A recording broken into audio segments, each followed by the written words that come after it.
This video is about division of fractions when both numbers are not fractions. Okay, so the first example, let's do just a regular one first and we'll go back to that one. The first example is just two fractions. How do we divide? We use keep, change, flip. So we keep our first fraction the same. We change division to multiplication, and we flip the second fraction. So the numerator goes to the denominator, and the denominator goes to the numerator. So 11 over 10. And then we multiply across. 1 times 11 is 11. 2 times 10 is 20. 11 over 20.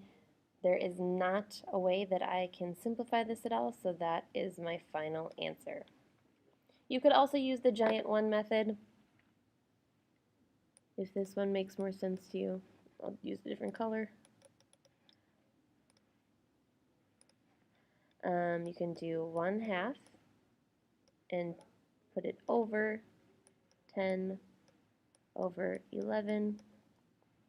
We make our giant 1. Okay, so how could we make, our goal is to make this number on the bottom, in our product, our denominator should be 1, so we want to multiply this fraction by a number so that we get the same number on top as we do on the bottom. So we're going to take the reciprocal, or our flip, which is 11 over 10. So we have 10 times 11 is 110.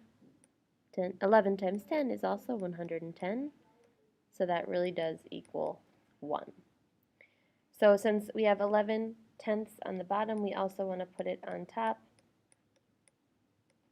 which should be 11 over 20. 11 over 20 over 1 is really just 11 twentieths. Alright, so there's our just regular example of dividing fractions. Now we're going to go back to this one. So we have a decimal and a fraction together, so you have a couple different options, but the easiest way is going to be to convert this decimal into a fraction. So I'm going to make this into a fraction by looking at this 6. What place value is the 6 in? Well, I know it's in the tenths, and I have 6 of them, so I can write this as 6 over 10, or 6 tenths. So this problem becomes 6 tenths divided by 3/8. And now I can do my keep, change, flip. So I have 6 tenths. I'm keeping that the same. I'm changing division to multiplication. And then I'm flipping my second fraction so that it becomes 8/3. Now I can just multiply across. 6 times 8 is 48. 10 times 3 is 30. Now I have an improper fraction because my top number is bigger than the bottom, so I'm going to figure out how many times does 30 go into 48, and that goes in once, and I'm going to take that 30 away, and I get 18 over 30, and I know right away that I can simplify because they're both even, so I know they're both divisible by 2. But I'm also looking, and I know 18 and 30 are also both divisible by 3. So I'm going to keep my 1 the same, and I'm going to divide by 3 to both the top and the bottom.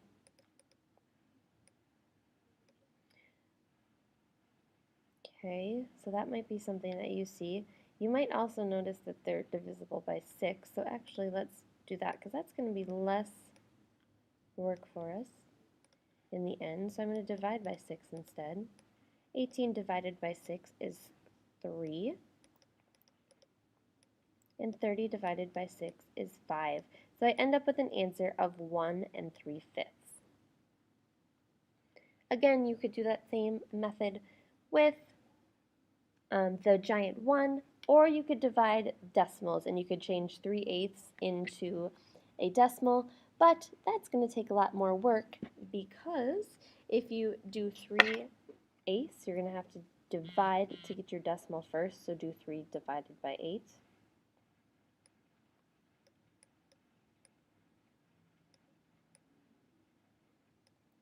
Which is not going to be quite as much fun. A lot more steps for you because once you get this decimal, you're also going to need to divide those decimals. So you can do it if you wish, but dividing with fractions is going to be a little bit easier and less messy for you. Alright, in our last example, we have a fraction divided by a mixed number. So, we can't use keep, change, flip unless they are both fractions or improper fractions. We can't do mixed numbers. So, we are going to do 7/8, and then what I always do is say I need to multiply and then add. So 5 times 1 is going to be 5, and then I need to do 5 plus 4 to get 9 for my numerator, and then I'm going to keep my denominator the same. So I have 7/8 divided by 9/5. Then I can keep, change, flip. So keep 7/8 the same, multiply is my change, and then I am changing my second fraction to 5/9. Alright, so then I have 7 times 5, which is 35. And I have 8 times 9, which is 72.